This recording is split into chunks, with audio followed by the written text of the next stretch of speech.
beginning, so test should be over reproduction, immune, skin, bone, muscle. So reproduction, male, female. What's the purpose of reproduction? Keep the what going? Keep the species moving. Keep the species going, right? So reproduction, we produce our gametes, right? And then we have a place for the gametes to combine. What do we call that when the sperm and the egg fuse? Fertilization. And that creates a what? Embryo. First we have zygote, then an embryo, then a fetus. All right, so males, what's the purpose of the testes? What do they do? All right, produce sperm and secretes testosterone. Right? And how is sperm produced? By what process? Meiosis. Meiosis. Right. Alright, epididymis is for? So the sperm to mature, which, who's in fifth period? Fifth period? Where's my fifth period? Nobody? Of course not, because they were too annoying today. Alright, so they were not being very mature today. And storage. So sperm, mature and stored in epididymis.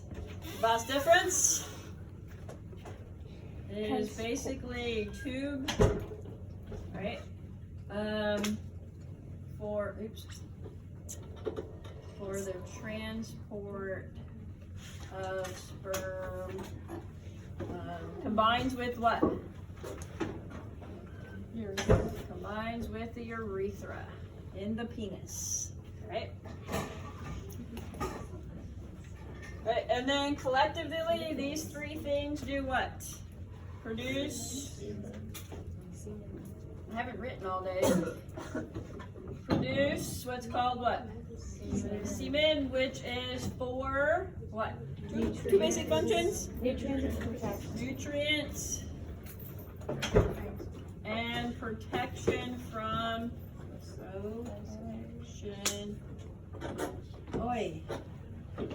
from acid in two places, the urethra and the vagina.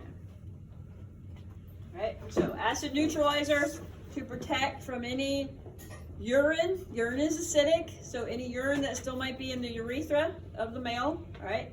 So we protect from that. And then the vagina by nature is acidic, so we protect the sperm from that. Okay? And then of course our penis is our main transport mechanism to get the sperm in the vagina. Okay? All right, females, ovaries, what takes place there? All right, so meiosis to produce the egg and secretion of estrogen and progesterone. Right?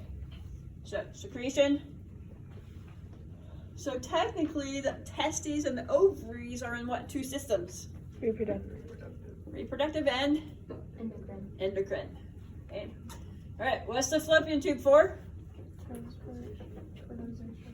All right, where fertilization occurs, all right? So fertilization occurs here. Egg, I should have started with egg. Egg released into here, right? Uterus, where the embryo will implant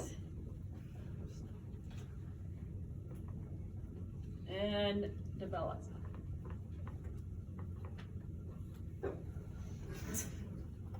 What's cervix? The opening of the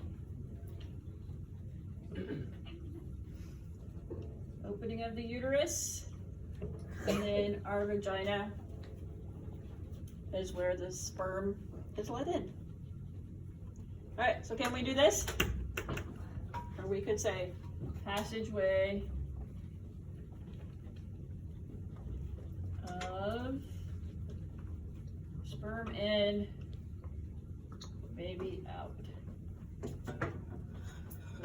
if there's one thing you learn for reproduction, make sure you realize females have 3 openings: the urethra, the anus, the vagina. Babies do not come out the urethra where you pee, right? I don't think that's physically possible.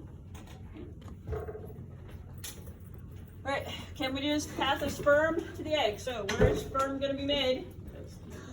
All right, testes, and then they're stored in the epididymis.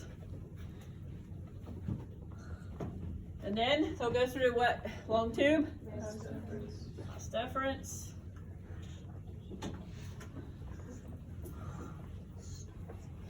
And then the vas deferens will connect with the urethra in the penis. And then we're going to deposit it into the vagina. And then the sperm have to swim through the cervix. And then through the uterus. And then finally get to the fallopian tube. And then to the egg. Okay. And I don't think the test is pretty much says fallopian tube. I don't think it has oviduct, so make sure you know fallopian tube. Technically it could be fallopian tube, oviduct, but I don't think I put oviduct on there. Alright. Alright. Real quick, we talked about this in unit 8 or 7, whatever unit it was. What are some big differences between meiosis in males and females? For males, meiosis begins when? Puberty and ends at? Death. Females, meiosis begins? Before birth and ends at menopause. Right? What do we call sperm production? What's that really weird word? Remember it? Spermatogenesis, and then egg production would be oogenesis. Okay. Every time meiosis occurs in a male, we get how many viable sperm cells? 4 viable sperm cells every time. Meiosis in a female, we only get 1 viable egg cell because of unequal cytokinesis. So we get 1 big egg, 3 polar bodies, right? And that's the basics. What happens, what do we call it, if the unfertilized egg, so the egg does not get fertilized, and the unfertilized egg gets into the uterus? The woman would have their what? Their period, or what do we call that? Menstruation. Right, so menopause, menstruation. We understand those 2 words, okay? All right, reproduction. Any questions? All right. Let's talk immune. So, basically, let's go over a couple of definitions first. What do we call anything that disrupts the normal function of your body is called a what? Disease. Simple enough definition, okay? With the immune system, we mainly focus on what kind of diseases? Disease caused by a pathogen called infectious diseases, right? So how can these infectious diseases or diseases caused by a pathogen be transferred from person to person? So we have 5 ways, 4 ways? I don't write it down. So what's one? So I heard physical contact. What is physical contact? You got cold, flu, whatever, you touch your face, rubbing your nose and eyes and all that stuff, and then you shake somebody's hand, and then they touch their face and whatever, and they get your cold, flu, right? Physical contact, right? There's actually 3 kinds of contact. What other kind of contact do we have? Indirect. Right. Indirect contact. What's that? Touching something that somebody else has touched. So a doorknob, cold flu, touch doorknob, you go behind them, touch doorknob, rub your face. You'd be surprised how many times you rub your face in a day, right?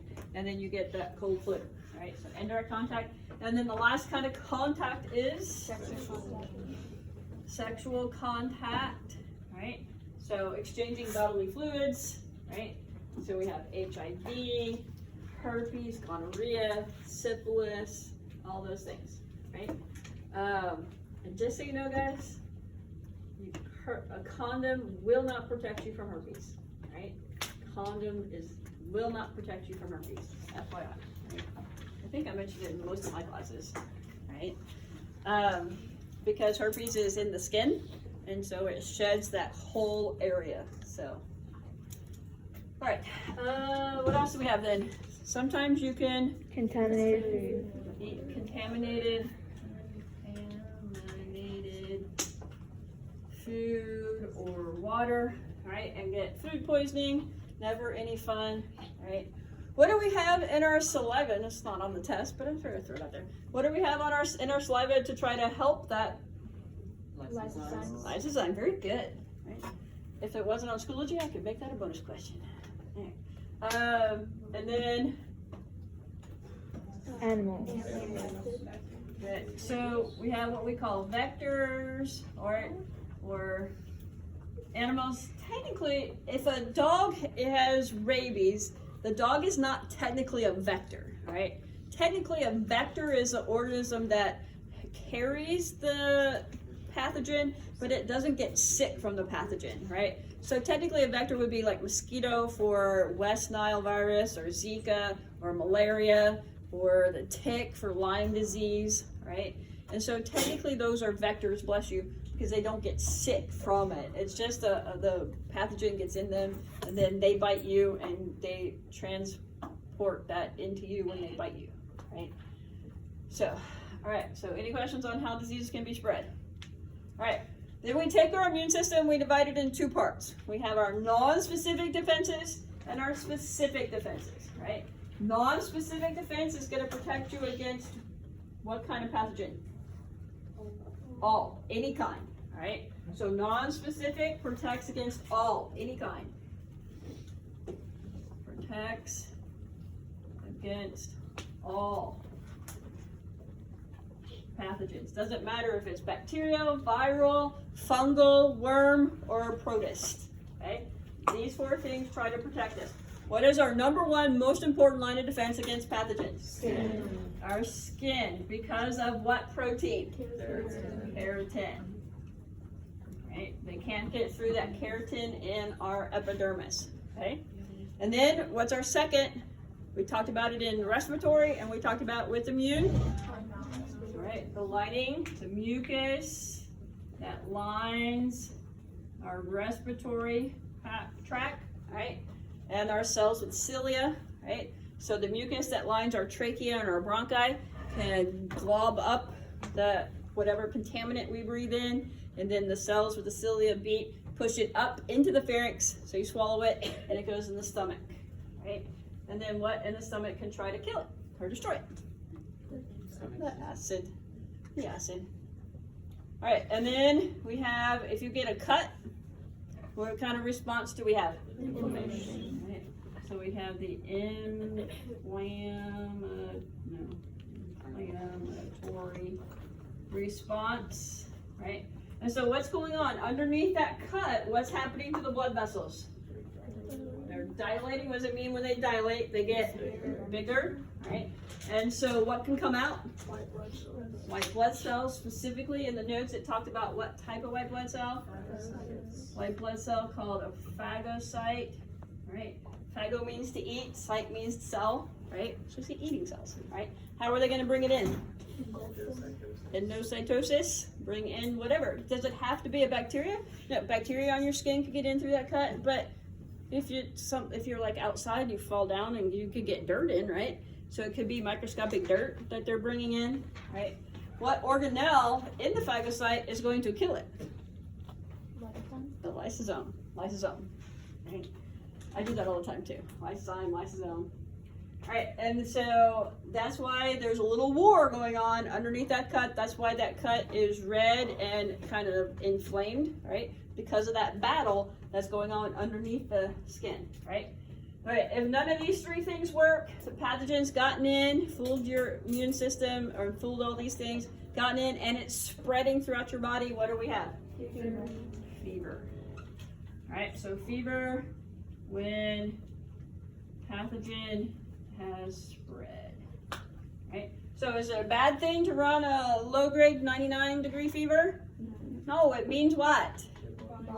It means your immune system is working to try to kill whatever is trying to make you sick or whatever is making you sick, right? Specifically, what the immune system to make you have this fever, the immune system has to communicate with what part of the brain to do that? Angry, hungry, thirsty, tired, hot, or cold? The hypothalamus, right? Let's look at all these bonus questions I could put on there if we were doing that on paper. Okay. All right, specific defenses. This is where it kind of gets a little confusing. This part of our immune system is very complicated, right? We just talked about the very basics, right? So what's the difference between an antibody and an antigen? Antibodies are good guys. All right, so antibodies are the good guys. They are made by who? Who makes them? Do you remember? B cells. They are made by B cells in the what? Bone marrow. In the bone marrow.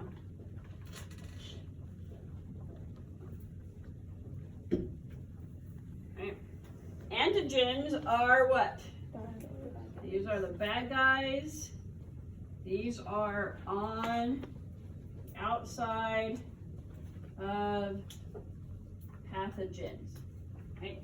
Yeah, remember when we talked about what on our cell membrane floats around, recognize the self, right? What were those things? You remember? The carbohydrates. And so when things are flowing around, they recognize that antigen as being non-self, and they're going to be the first ones to send signals and say, hey, there's something here that's not self, right?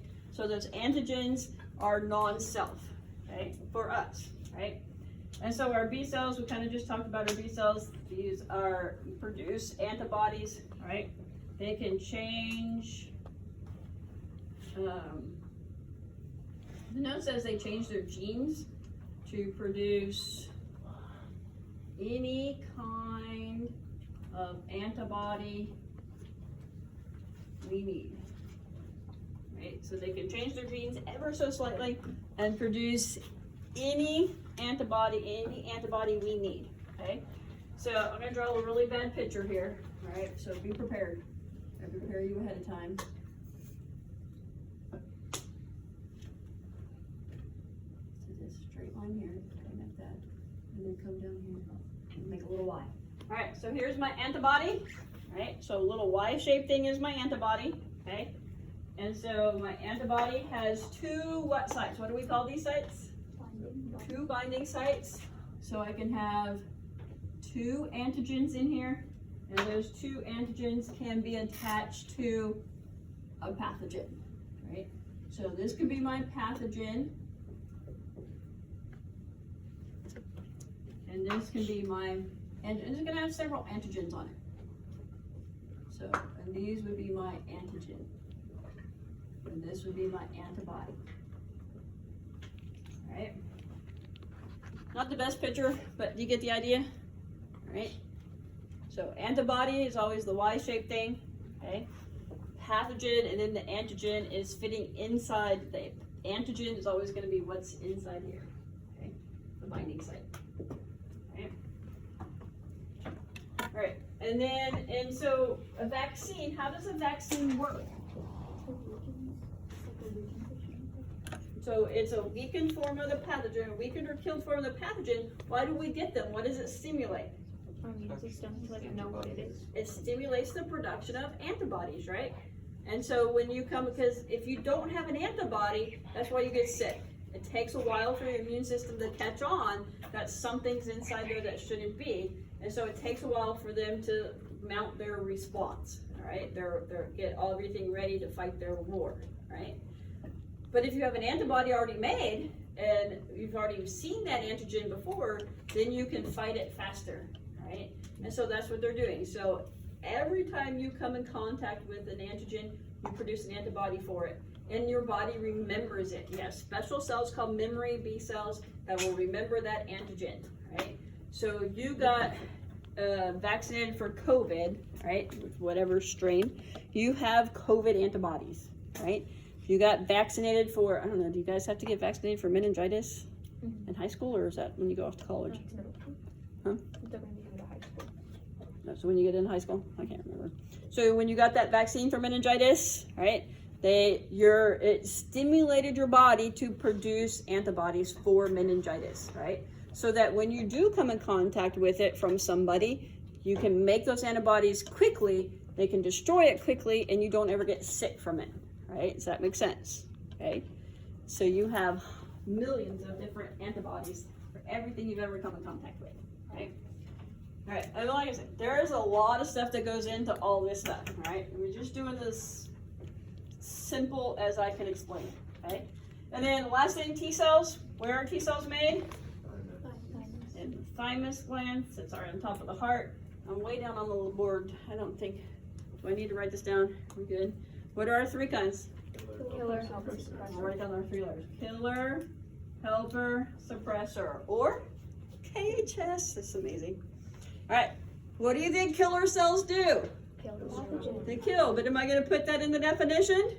No, so what's another word for kill? Destroy. Destroy, right? Killer cells, killer T cells destroy, right? So when you have all these antibodies clumping up all these antigens, all right? So you get a whole bunch of antibodies bonded to these antigens with the pathogen, then a killer T cell can come over here and destroy the whole thing, okay? That's what a killer T cell is going to do, okay? What does the helper T cells do? All right, they ID the pathogen, And send a Right. message. and they tell the B cell what antibody needs to be made. So the helper T cell is extremely important, right? The helper T cell says, oh, it's this antigen. B cell, make this square antigen, right? So very important, right? And then the suppressor T cells, they shut down. When you suppress something, you're I don't know what the word I want to use is, but you're suppressing it. You're pushing it down, pushing it back, right? And so the suppressor T cells come in and say, all right, that's good job. We're done. You did your job well, but we don't need you anymore, right? And so we're done. Shuts down the production of the antibodies, shuts down the production of extra phagocytes, all right? And turns everything back to normal, right? So it shuts down the response, brings our levels of white blood cell back to homeostasis, right? Because if we didn't, then those killer T cells, they'd get bored and they would try to attack something they shouldn't, okay? So do I need to repeat anything for killer, helper, suppressor? Good. All right, which one of these three, killer, helper, suppressor, which one is attacked by the HIV virus? The helper T cells. That's why people, once HIV wakes up, remember HIV is a lysogenic, so it's dormant, right? And it gets into these helper T cells and body doesn't know they're there, right? We can test for it, but body doesn't know it's there. And then once they wake up, they kill the helper T cells. The virus kills the helper T cells. And now we can't ID the pathogen. We can't make antibodies because we're not IDing the pathogen. And that's why people who have AIDS die of what's called a secondary infection, right? Because they have no way to fight off that infection, okay? And then which one, killer, helper, suppressor, is the one responsible for tissue or organ rejection with the transplant? The killer, because they're gonna see it as foreign, right? So killer T cells responsible for tissue or organ rejection, right? All right. The integumentary system, which is really our what? Our skin. All right, we had 4 or 5 functions. What are our functions? Protecting any pathogens. All right, we had protection, and it was basically protection from 3 things. What 3 things? Pathogens, UV rays, and dehydration. Right. All right, our skin also is not only is our number 1 most important defense against pathogen, it is also our largest organ and our largest what organ? Our largest sense organ. So we have lots of sensory or nerve endings in our skin, okay? What else? Regulates what? Temperature. So regulate body temperature. We'll get into that in a minute. And we make what? Vitamin D. Make vitamin D, but have to be exposed to what? Exposed to sun. Okay. Now, not on the test, but why is vitamin D important? Well, vitamin D helps us absorb calcium, right? Why do we need to absorb calcium? Our bone strong, but every muscle contraction in our body has to have calcium. So that's why calcium is so important. Okay? All right, so if you take anatomy and phys, go into more detail on that kind of stuff. All right, our 3 layers of skin. What is the outermost layer of our skin called? Epidermis. Dermis. And we have 2 layers. What's the top layer? Outer layer. And what do we know about the outer layer? Contains cells that flatten out and die. Dead cells, but cells that have keratin and melanin. 2 what? Proteins. 2 proteins. Okay. And then what's the inner layer? Basal layer. What's always taking place in the basal layer? Mitosis. Right. Mitosis at the bottom. Right. And so we get new cells being made that are constantly being pushed up. Right. So they get older cells. So as new cells made, older cells get pushed up and up and up. And they get further away from the what? Because the blood vessels don't go into the epidermis. So the further away they get from the blood vessels, they what? They die. When they start to die, they fill with the keratin and the melanin, right? And become part of our outer layer, okay? So the epidermis is a layer of living and dead cells, okay? And so make sure you know your 2 proteins, keratin and melanin, are 2 proteins in the epidermis. Okay. Okay. The dermis layer. Dermis layer is our thickest layer. Okay. And it contains lots of stuff. Right. So what kind of things do we have here? Name something. Blood vessels. So we have blood vessels. Hair follicles. So let's talk about blood vessels for a minute. How do blood vessels keep us warm or cool us off? They dilate and contract. Right, so when they dilate, you what? Are we conserving or releasing heat when they dilate? So we release heat. And when they contract or constrict,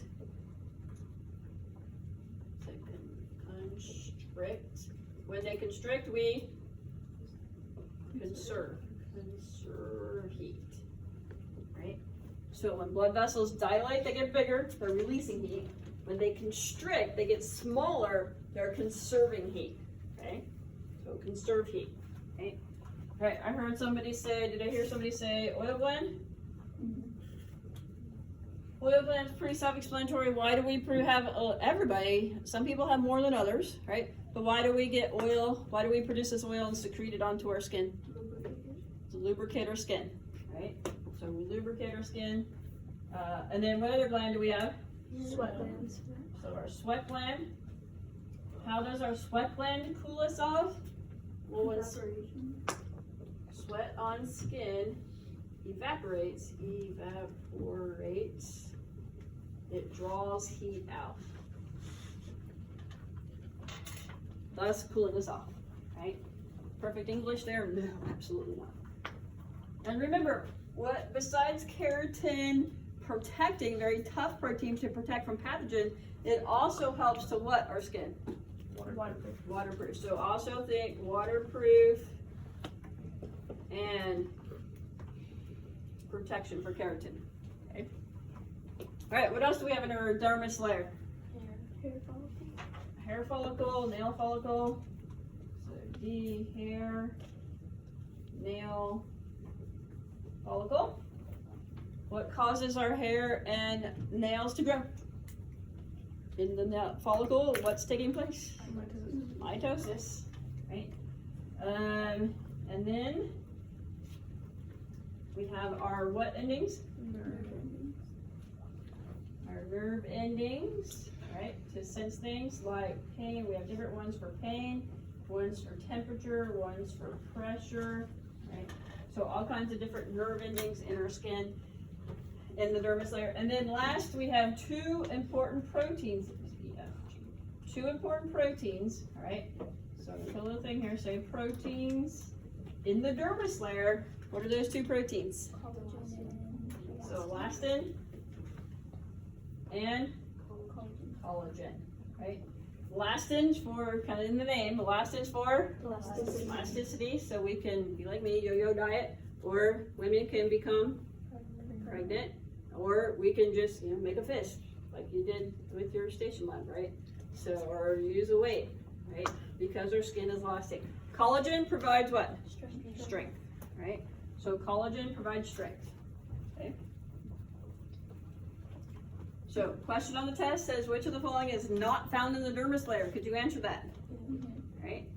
If I have something where you have to make sure you have to see which one is matched correctly between keratin, melanin, elastin, collagen, can you do that? Okay? All right, I'm gonna put the last layer up here. What is the last layer of our skin? Hypodermis, which is mostly what? Fat, right? Scientific name for fat? Adipose. Adipose tissue, right? Adipose tissue. So way back, unit 1, lipids. No matter what your percent body fat, everybody has a layer of fat under their skin to provide what? Insulation, right? It is our insulation, okay? All right, can I erase the reproduction? All right, we have 2 more. Skeletal and muscular. Skeletal also had a long list of functions, so what is the function of our skeletal?